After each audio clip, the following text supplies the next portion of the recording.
Brazil মশাবাহিত রোগ দমন করতে নিয়েছে অভিনব উদ্যোগ। দেশটির ডেঙ্গু, জিকা ও চিকুনগুনিয়ার বিরুদ্ধে লড়াই করতে বিশেষ ধরনের মশা ব্যবহার করছে। এই পদ্ধতি ইতিমধ্যেই বেশ কিছু রাজ্যে ফলপ্রসূ হয়েছে। ব্রাজিলের সম্প্রতি অলবিটো ডো ব্রাজিল নামে একটি বড় বায়ো ফ্যাক্টরি চালু হয়েছে কিউরিটিবা শহরে। এটি বিশ্বের বৃহত্তম কারখানা, যা এডিস ইজিপ্টাই মশার প্রজননে বিশেষ ভূমিকা রাখছে। এই মশা ওলবাকিয়া নামে ভালো ব্যাকটেরিয়া বহন করে। ব্যাকটেরিয়াটি মশার ভেতরে থাকা ডেঙ্গু, জিকা ও চিকুনগুনিয়ার ভাইরাস ছড়াতে দেয় না। ওলবাকিয়া হলো এক ধরনের ব্যাকটেরিয়া যা সাধারণত মশার মধ্যে থাকে না।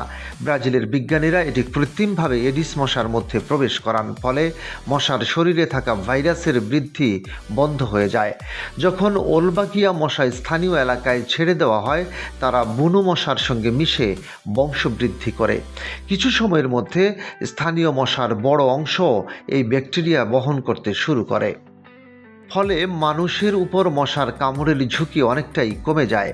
ডেঙ্গু, জিকা ও চিকুনগুনিয়ার সংক্রমণ হ্রাস পায়। ব্রাজিলের এই প্রকল্প তিনটি সংস্থার যৌথ উদ্যোগে চালু হয়েছে: ওয়ার্ল্ড মসকুইটো প্রোগ্রাম, ফিউক্রুজ এবং institute of molecular biology of Parana. এই উদ্যোগের ফলে ইতিমধ্যেই 8টি শহরের 50 লক্ষেরও বেশি মানুষ মশাবাহিত রোগের হাত থেকে রক্ষা পেয়েছে। এখন ব্রাজিল আরও বেশি পরিমাণে ওলবাকিয়া মশা উৎপাদনের চেষ্টা করছে। স্বাস্থ্য মন্ত্রণালয় এটিকে মশাবাহিত রোগ প্রতিরোধের প্রধান কৌশল হিসেবে দেখছে। আগামী কয়েক বছরে দেশটির 40টিরও বেশি পৌরসভায় এই প্রকল্প চালু করা হবে। এতে 14 কোটিরও বেশি মানুষ সুবিধা পাবেন। 2014 সালে রিও ডি জেনেইরো ও নিতেরয় শহরে প্রথমবার ওলবাকিয়া মশা ছাড়া শুরু হয়। এরপর ডেঙ্গুর সংক্রমণ অনেকটাই কমেছে। ব্রাজিলে ডেঙ্গু এখনও একটি বড় স্বাস্থ্য সমস্যা। বিশ্বের প্রতি 10 জন ডেঙ্গু আক্রান্তের মধ্যে একজন এই দেশে। 2024 সালে ব্রাজিলে ডেঙ্গু আক্রান্তের সংখ্যা ছিল 1 কোটির বেশি এবং মৃত্যু হয়েছে 6297 জনের।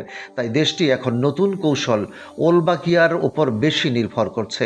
বিশেষজ্ঞরা আশা করছেন এই প্রকল্প দক্ষিণ আমেরিকায় মশাবাহিত রোগ নিয়ন্ত্রণে উদাহরণ সৃষ্টি করবে।